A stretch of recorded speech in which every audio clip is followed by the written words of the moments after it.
Good afternoon. Thank you so much for coming. I know this is an early screening, so we appreciate you guys coming. The whole thing about this is to present films from Nollywood to Hollywood and see how people see for themselves what it's all about, and see if there will be some kind of collaboration, cooperation, and development of that industry.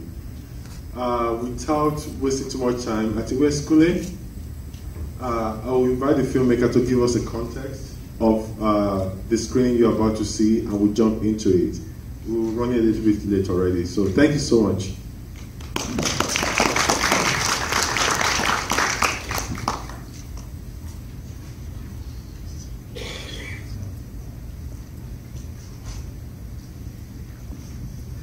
Hello. All right, my name is Kunle Afolayan. Yeah, I'm a filmmaker, obviously. All right, The Bridge. The Bridge is a film that I got invited to be part of, and I wasn't sure if it's something I really wanted to do, because before now, I've always produced and direct my own films. So this is like the first time I'll be working with someone producing while I direct. Now, what got me interested is the fact that Nigeria is a country with such diverse culture and ethnicity, and the issue we try to treat here is something that is very peculiar, to an average Nigerian. If you're, let's take marriage for example. If you want to get married, even if you're Yoruba is a tribe in Nigeria. If you're Yoruba and you get home and you say to your father, I'm going to bring my fiancé home. The next question will be, where is he from? And if you say, oh, he's Yoruba, they'll say, okay, what part? If you say he's from Ogun State, they'll say, hey, is he Ijebu or Apekuta? If you say he's from Apekuta, they'll say, hey, which family house? It's something that is very common. So what we try to do is paint a picture with these two extreme different tribes. We have the Igbos and we have the Yoruba. It's pretty much like Romeo and Juliet, but with a lot more of African flavor, and which to completely differentiate it from something you've seen before. I would not want to let the cat out of the bag, but I feel that my approach as a director on this very project, even to me, open up a lot of questions in my head. And I was asking myself, okay, if my daughter should come to me and she proposed or mentioned she wants to go to a particular tribe, is this something I will allow? Is this something I will question? Should culture come in between love and relationship? So really that's the contest. So without wasting your time, I would like to officially unveil the screening, and afterwards we can have Q&A. So enjoy the screening. Thank you.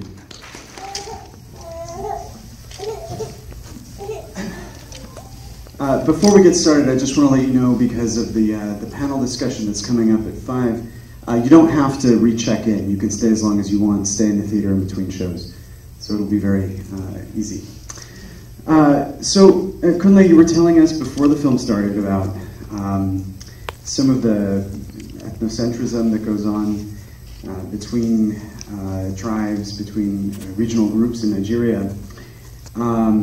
So tell us a little bit about how unusual this couple is, and if they're more of a symbol of, sort of the youth in Nigeria, or if this is a very unusual circumstance.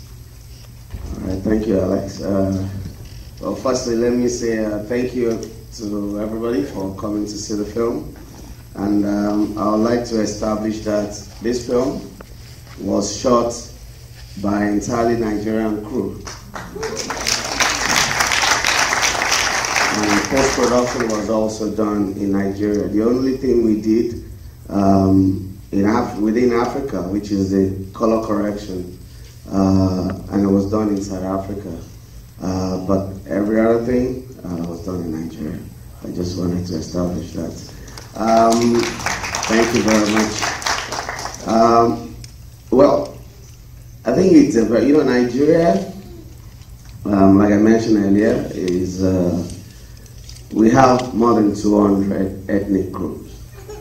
And even within the major tribes, people still contest why you shouldn't be married from, or why you should be married from a particular home within the same community.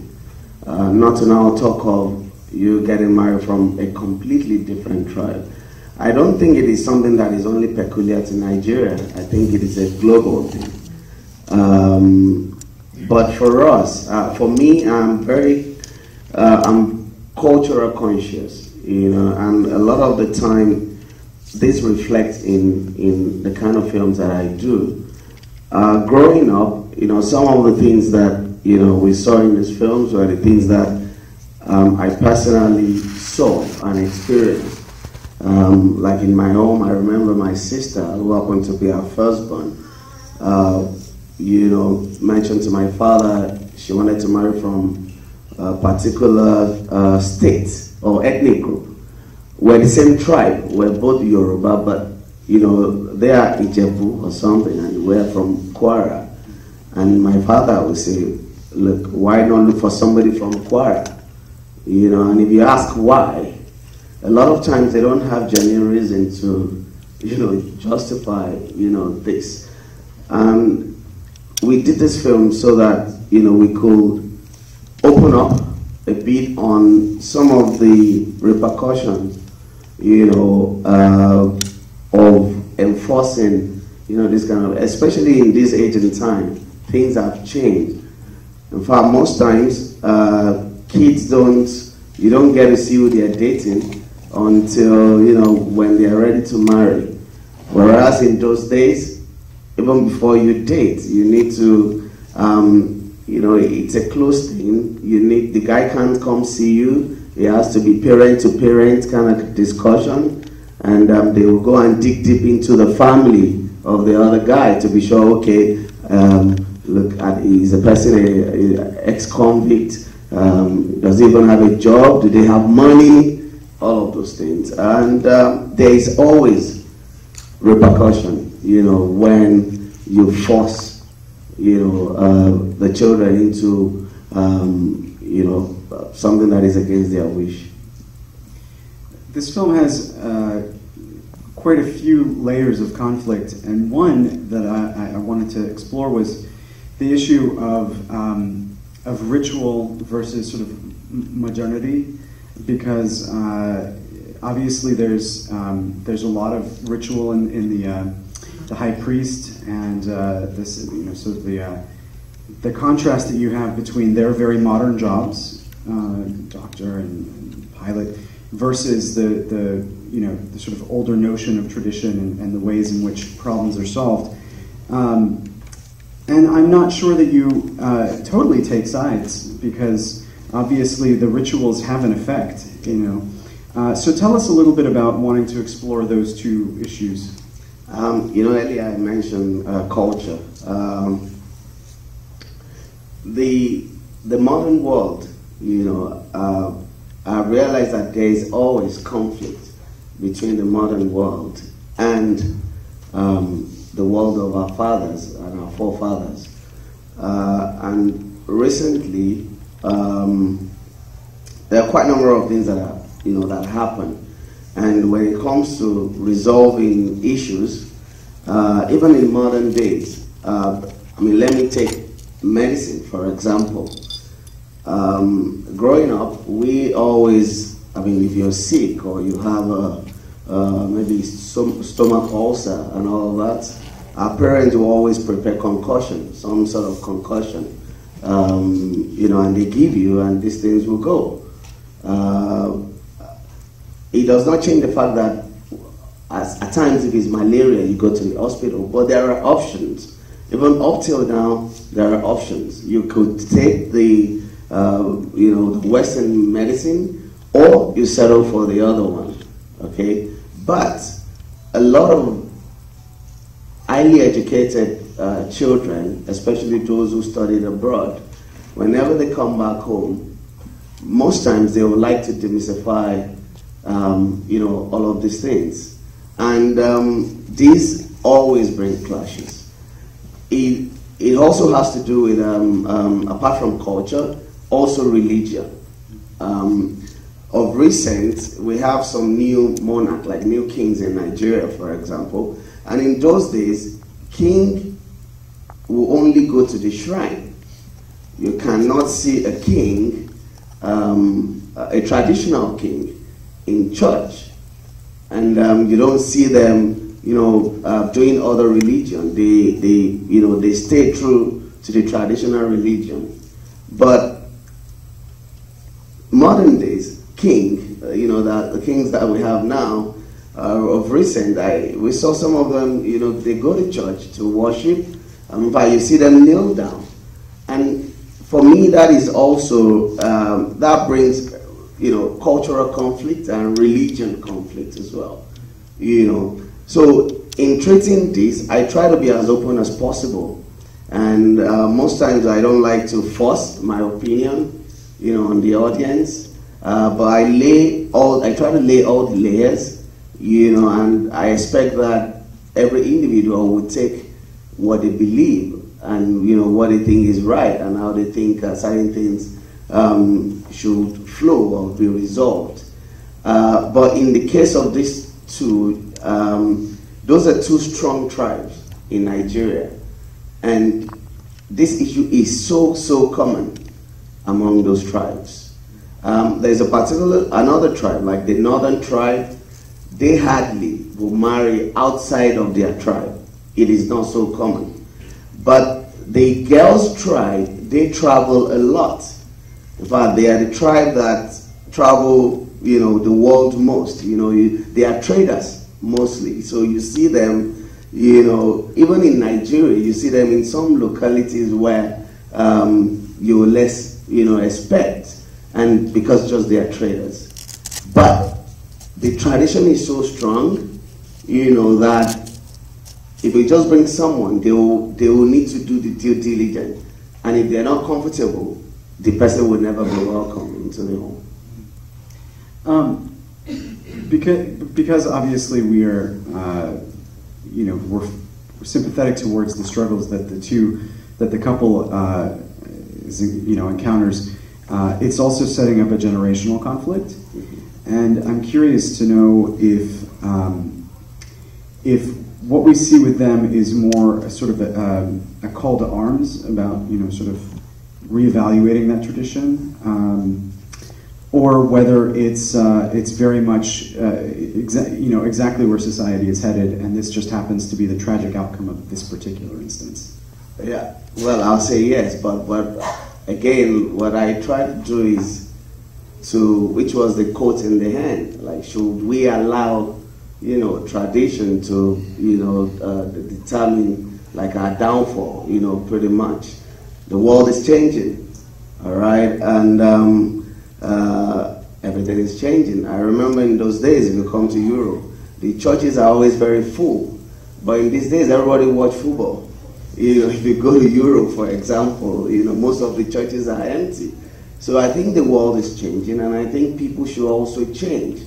And sometimes what you can do as a filmmaker, what I try to do is to use film as a medium to, you know, consciously or unconsciously, you know, raise some sort of awareness. After the film was shot, a lot of people came to me and you know, asking a lot of questions, and most times I ask them, "What is your take?" You know, and the same happened with a few of my last film, Figurine and October 1. people in the end always come to ask questions, and it brings discourse and argument and all of that. It is what it is, even up till today. But I feel that it needs to change. Because personally, as a director, every time I see this film, I'm always saying to myself, but this guy cost all this, really. I mean, the pilot. For me, okay. As a director, I'm always like, look, he went all out. He went against everything. He went against tradition. He went against his parents. He went against everybody's wish, just in the name of love. Yes, love is strong. If you ask an average young, boy and girl who are dating, they will tell you, look, it's all about the feelings that I feel for this person, and every other person can go to sleep. But I don't think, personally, I don't think that is right. I think it's always important to, weigh things and balance it. But if love, supersedes everything, then some of these things will always happen. That's a more conservative reading of the film than I was giving it. Tell us, I guess, a little bit about deciding to cast yourself in the movie. Okay. Give us a sense of what it's like to wear both of those hats. Well, I've always featured in my films, even from my first film. But this was quite different because the producer, I said to him, look, I don't want to act, I just want to focus. And when I read the first draft of the script, I really didn't like it. And they got some people to convince me. And I said, okay, look, we need to rework it. And in reworking it, I also said, look, can we see the locations where we're going to film? And originally, the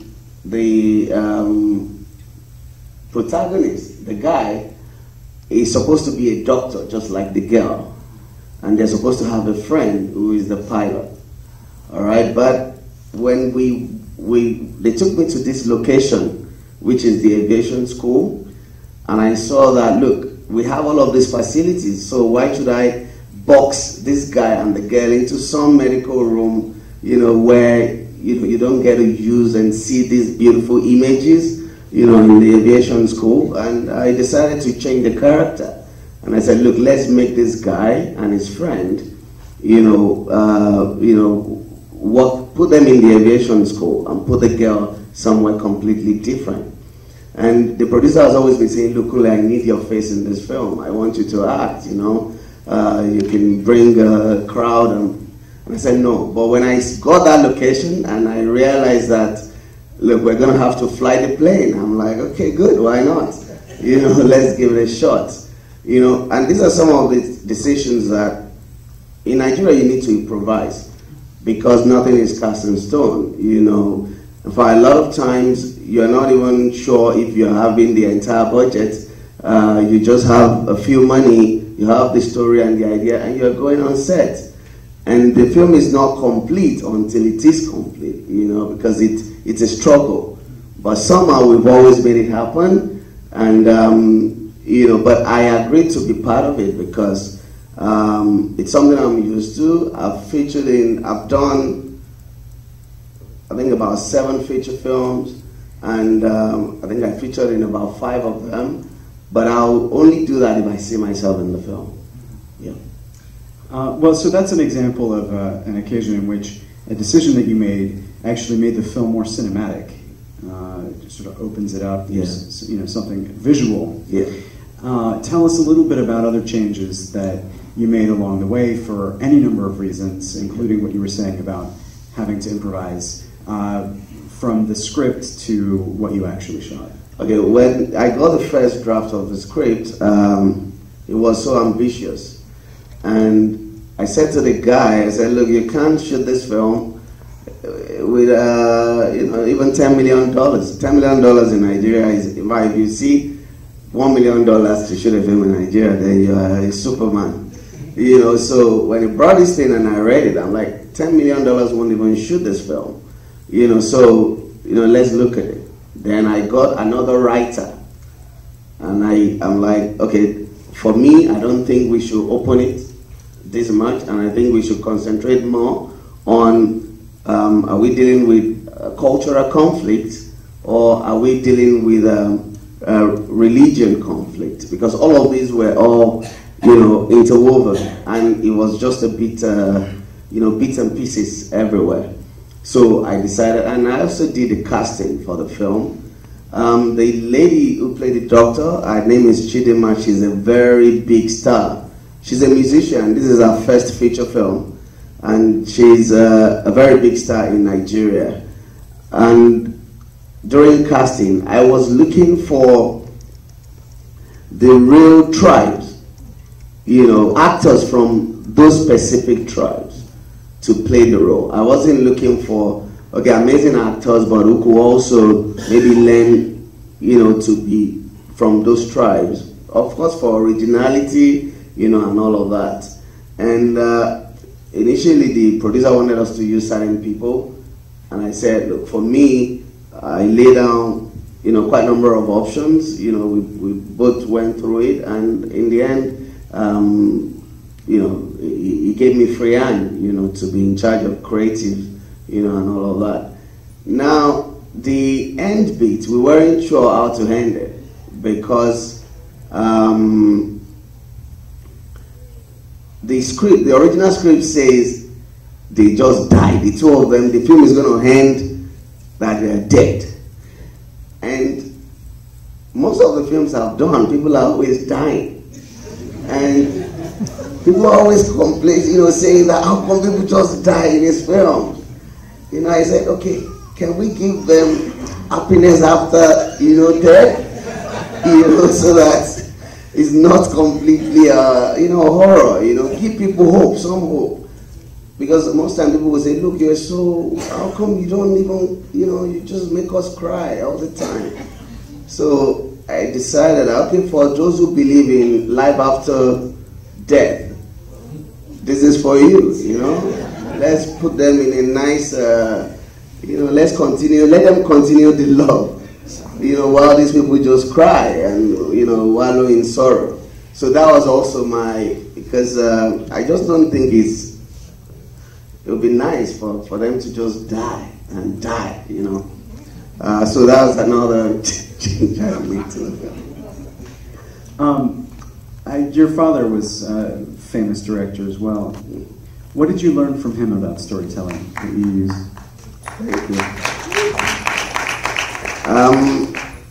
My father's name, by the way, is Kunle Afolayan, and he's also known as Ade Love, because he's always doing love movies, you know. He's a contrast of me.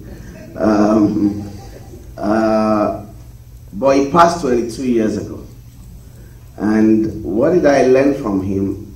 I actually didn't learn the art of storytelling from my father, but I learned the business of film from him, because from age 14, I started traveling with his film group, because in Nigeria at that time, the producer is also the distributor, is also the PR person, is the publicist, you know, is the director, is the actor.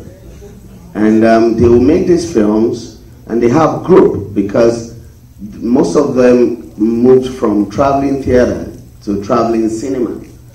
So when they started making film, after the film is made, they have this truck, they have all their, you know, projector and screen and all of that in the truck.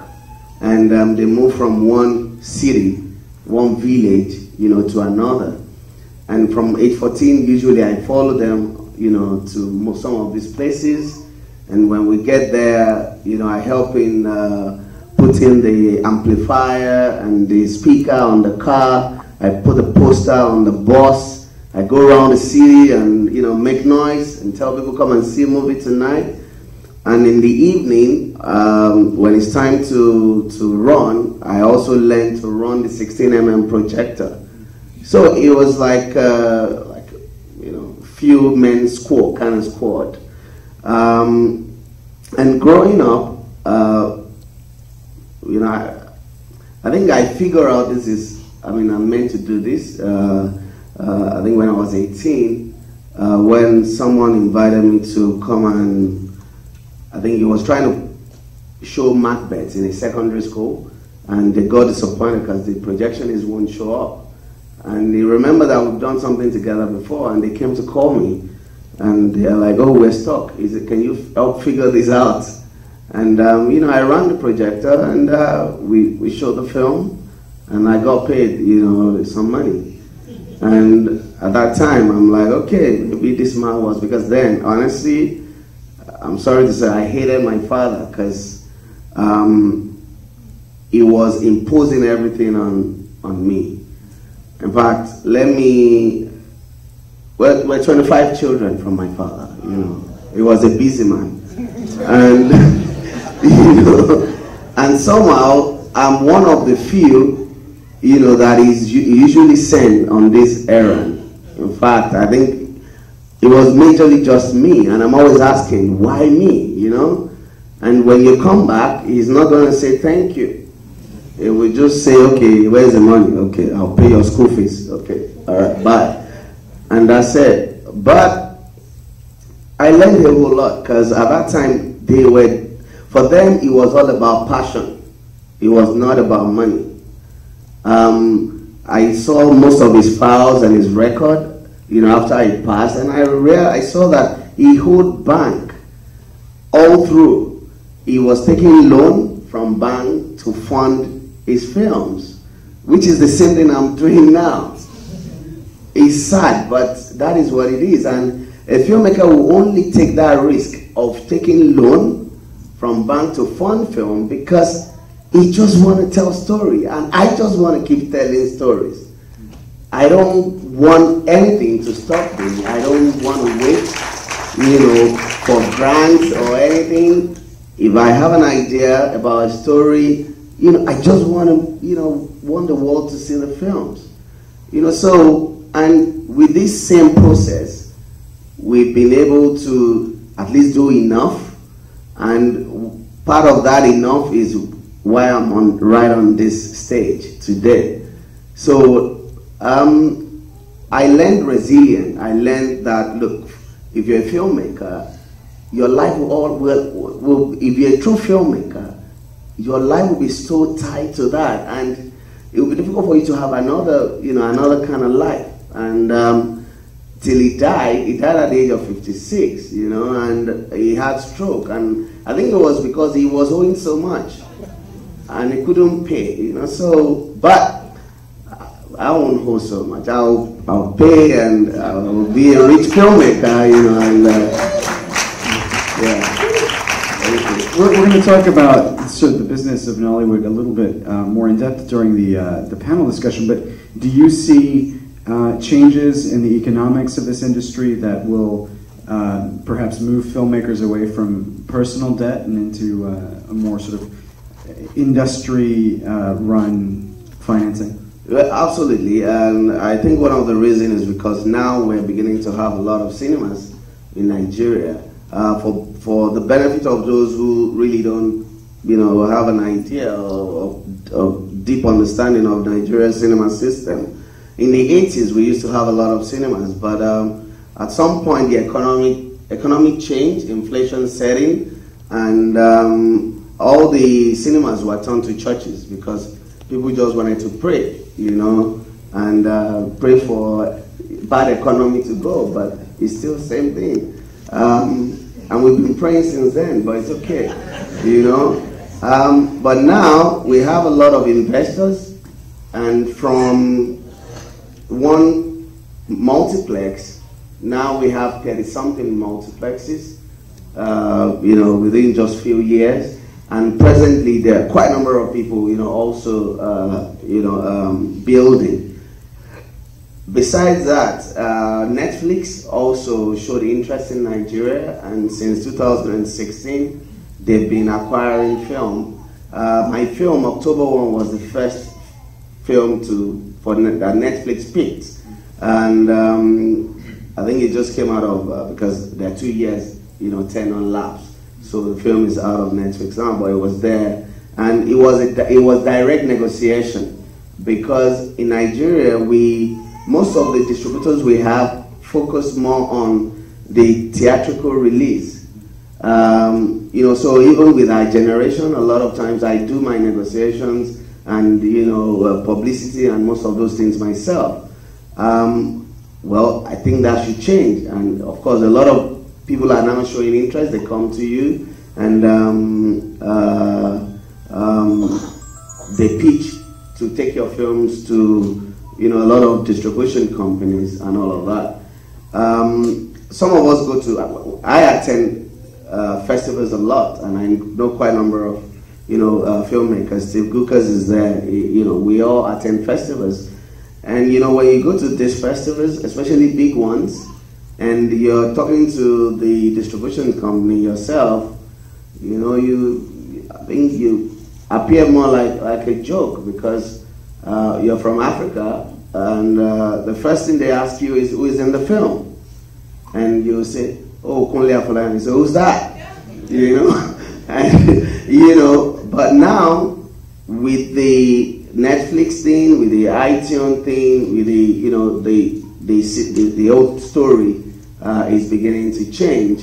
A lot of people are now showing more interest, and I think the way forward right now, what Nollywood needs is more co-production, with the outside world. If we're able to tell these kind of stories with less than $1 million budget, you can imagine what we'll do if we have more, budget, more resources, to tell original stories. But it's getting better, and I'm really excited about that. Okay, we have time for a couple of questions, if anyone wants to jump into the conversation. Yes?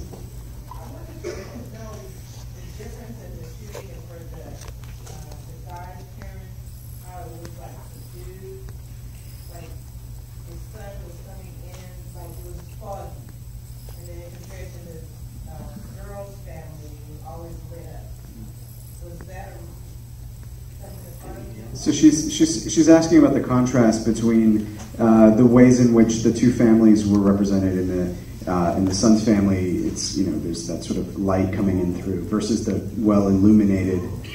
Well, that was very intentional.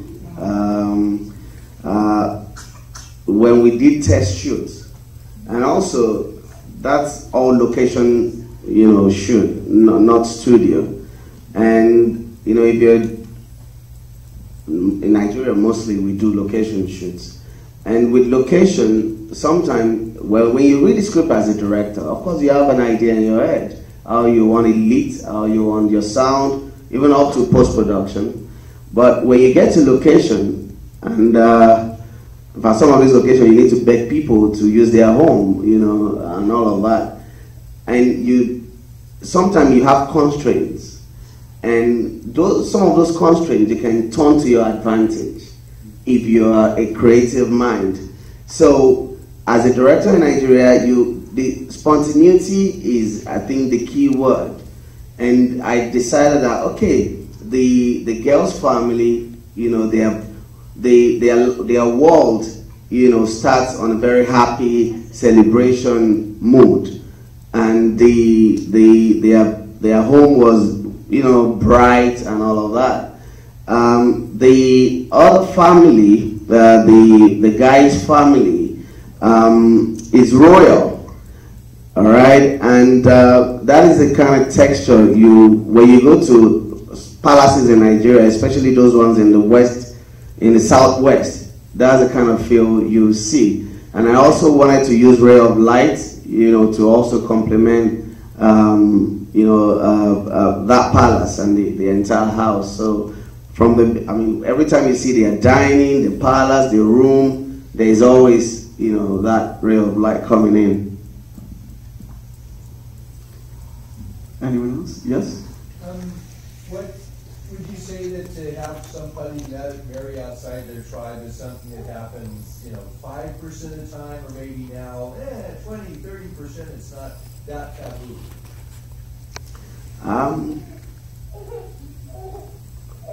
right now I'll say it's still like 70%. You know, it's still,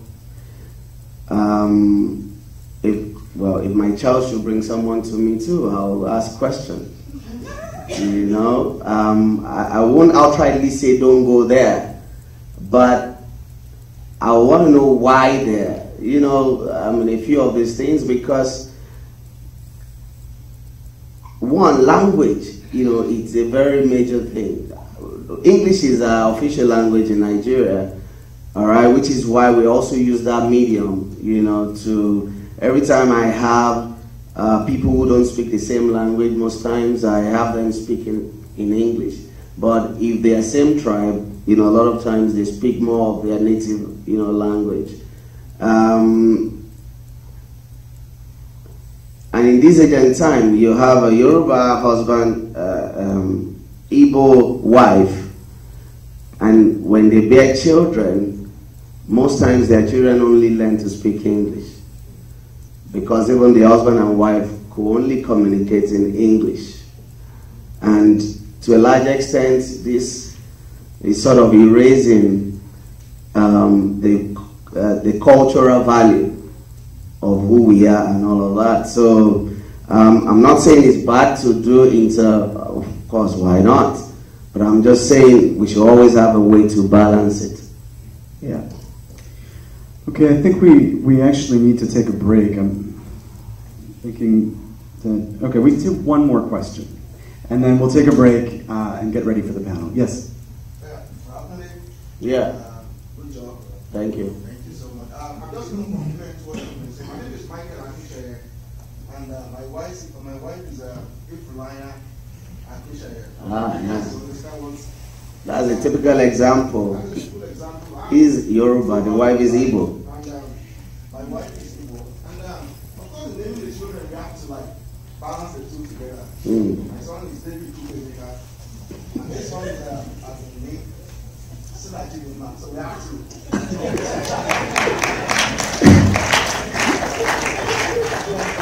have to, of course, mix the two together. My father-in-law, of course, asked questions because of the kind of terrain that Nigeria is, because of the different languages that we have. So I actually saw myself in that story. Just that to read that.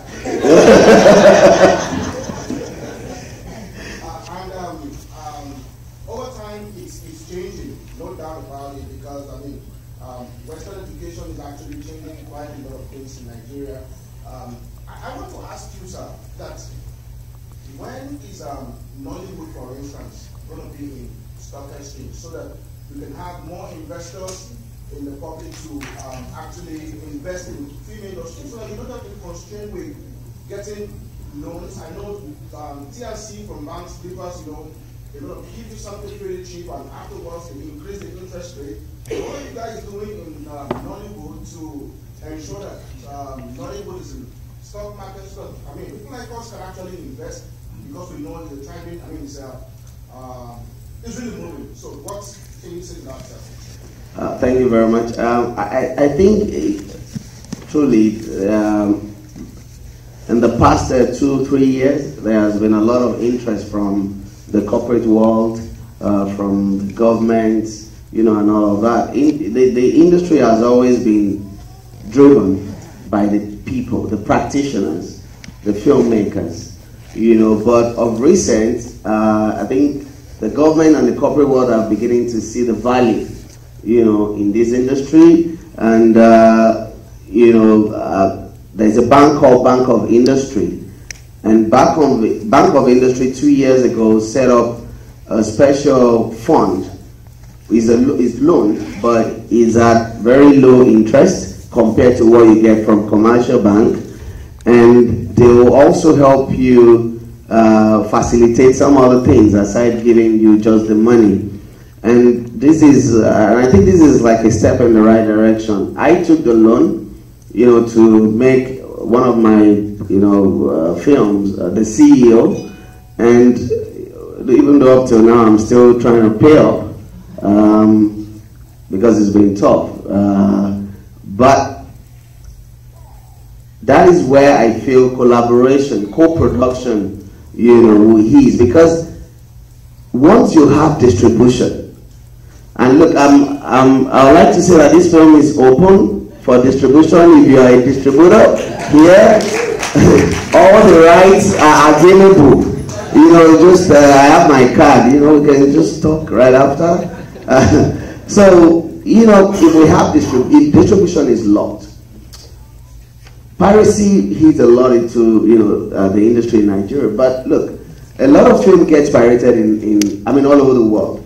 Black Panther and Avatar and all of that, before they even hit the cinema, you see them in China and some of these places.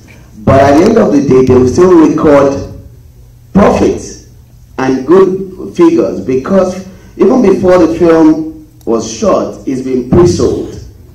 Meaning there's a lot of interest from here and there, you know, and I think that is the kind of structure, you know, that we need. Well, I did something close to that with the CEO film.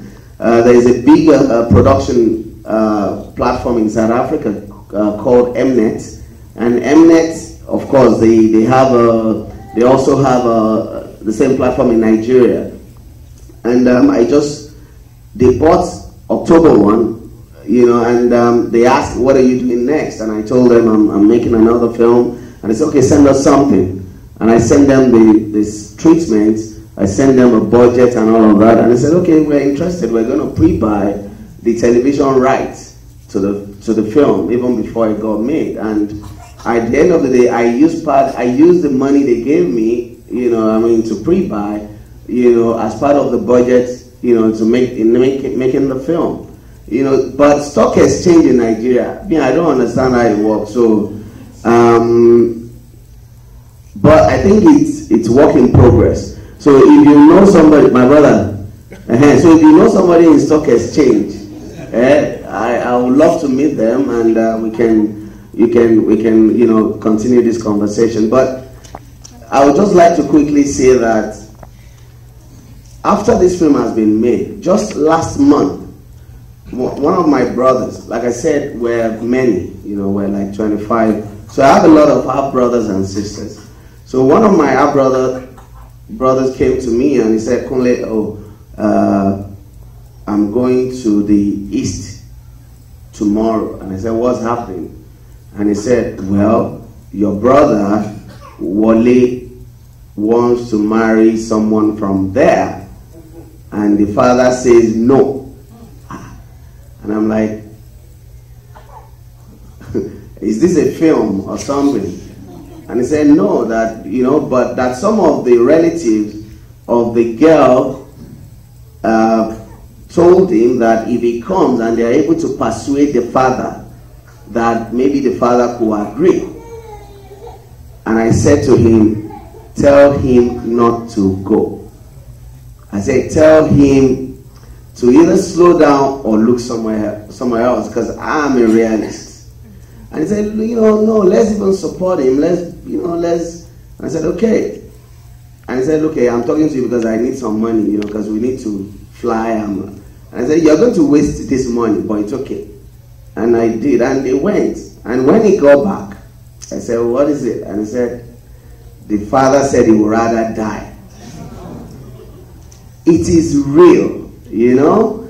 And I asked why, and he said, the guy just said, look, he can't have his child marry outside of that tribe. Just the same thing, you know? And I just told my older brother, I said, go and tell your brother to move on. Because if you should force this, anything, you know, might happen. You know, because that is the reality of life. And not a make-believe this time. Yeah. Okay, we're going to take a break now because we want to get to our panel discussion, which Kunle will also be a part of in about 10-15 minutes. So let's try and be back in here at about 5:10. There are some bios outside on our handout with everyone's information of who's going to be on the panel. And Kunle, thank you so much for joining us. So come and buy the film. Thank you.